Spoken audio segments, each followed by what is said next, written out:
कि जनसंख्या नियंत्रण कानून अनिवार्य है, इस देश के अंदर बहुत जरूरी है। उसके लाए बगैर इस देश की व्यवस्था आगे बढ़ नहीं सकती है। अगर ये आंगनवाड़ी आशा वर्कर ना हो तो जो कोलैप्स इंफ्रास्ट्रक्चर और सेवाओं का हो जाए वो संभाल हमारे देश में संभाला नहीं जा सकता है। सभी सांसदों से माननीय प्रधानमंत्री जी ने कहा कि मनुष्य को अपनी मनुष्यता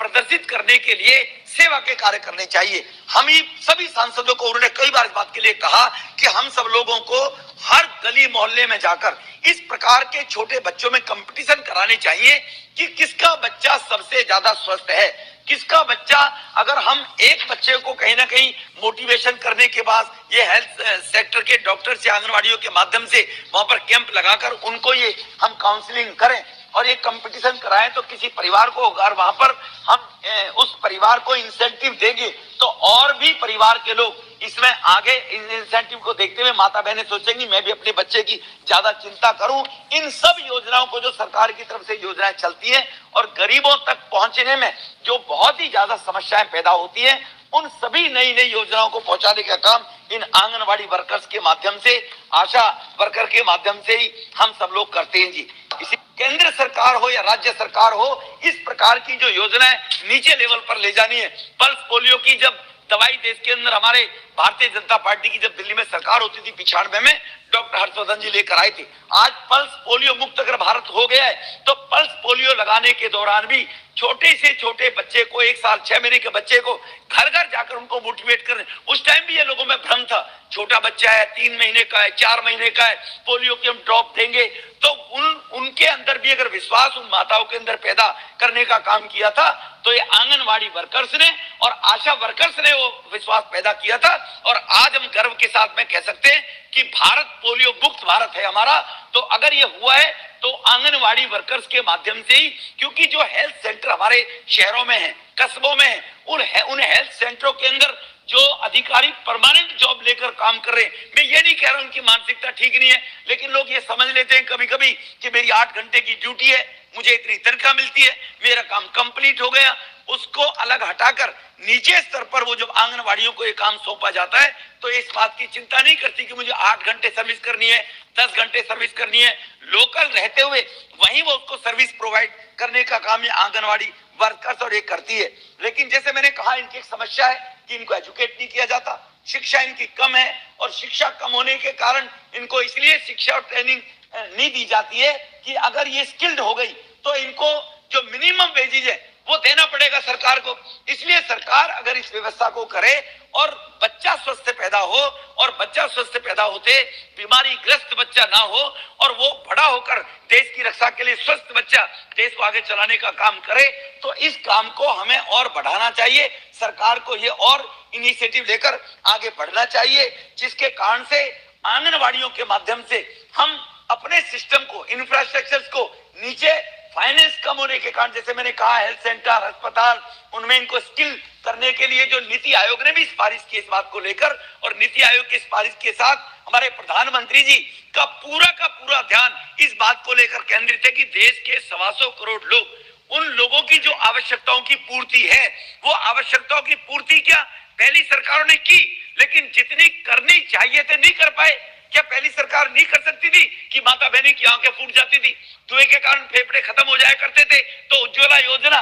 उस गरीब की बेटी को आज दी जा रही, तो पहले क्यों नहीं दी जाती थी? आज चुनाव में प्रतिस्पर्धा लग गई है, मैं 2 सिलेंडर माफ करूंगा दिवाली पे, मैं 3 सिलेंडर माफ करूंगा। आज ये प्रतिस्पर्धा हुई है तो मोदी जी के कारण, कि मोदी जी ने जब व्यवस्था देने का काम किया। लेकिन अब सरकारें व्यवस्थाएं करती है, पहले भी करती रही होंगी, लेकिन मैं फिर दोहराना चाहता हूं जितनी करनी चाहिए वो नहीं हो पाई थी अध्यक्ष जी। इसके कारण से अब जो योजनाएं हैं उनको नीचे तक पहुंचाने में, उनको उनका प्रतिफल प्राप्त गरीब आदमी तक पहुंचे, उसको पहुंचाने का काम ये कोविड के अंदर, ये हमारी आंगनवाड़ी जो बहनें हैं और आशा बहनें यही करती हैं। तो इसीलिए इनके काम का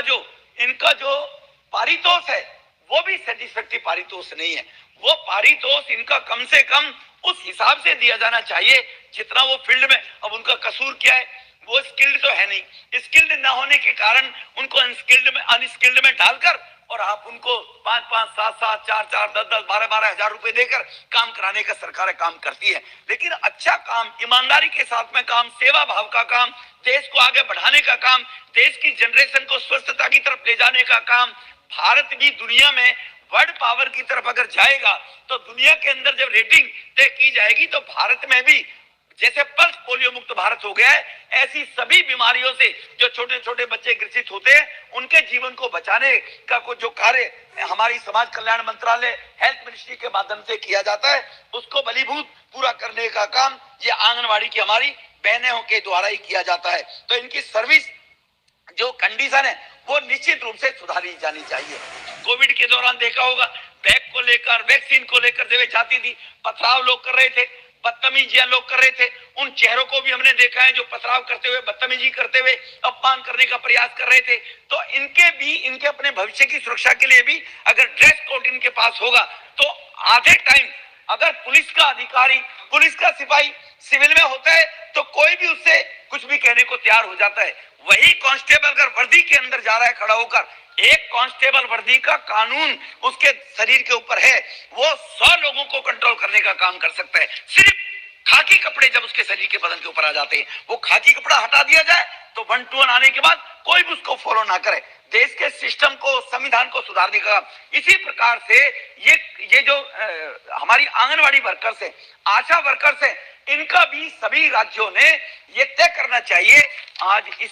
जो ये हमारा मोशन प्राइवेट मेंबर के रूप में लाया गया है, मैं इसका समर्थन करते हुए और उन आंगनवाड़ी वर्कर्स, उन आशा वर्कर्स, उनके बारे में कहीं ना कहीं सभी राज्य की सरकार, केंद्र की सरकार ये चिंता करे और उनको इस सुविधा मुहैया कराने का काम करे, जिससे वो सच्चे मन से, सेवा भाव से और देश के जनमानस का और गरीब के कल्याण का, जो माननीय प्रधानमंत्री जी चाहते हैं कि ये सरकार गरीबों को समर्पित है, गरीबों के लिए सरकार काम कर रही है, गरीबों के लिए आई है। और पिछले 7 वर्ष में आपने देखा भी होगा, जितने भी निर्णय लिए गए सभी के सभी निर्णय गरीबों के उत्थान के लिए, गरीबों के विकास के लिए और गरीबों के उन बच्चों के स्वास्थ्य के लिए लिए गए सभी के सभी। तो यहाँ पर भी उन एएनएम और हमारी आशा वर्कर्स और आंगनवाड़ी वर्कर्स की कहीं ना कहीं उनके पारितोष पर विशेष रूप से ध्यान दिया जाना चाहिए। यही बात कहकर मैं अपनी वाणी को विराम दूंगा। सर बहुत बहुत धन्यवाद, आपने मुझे बोलने का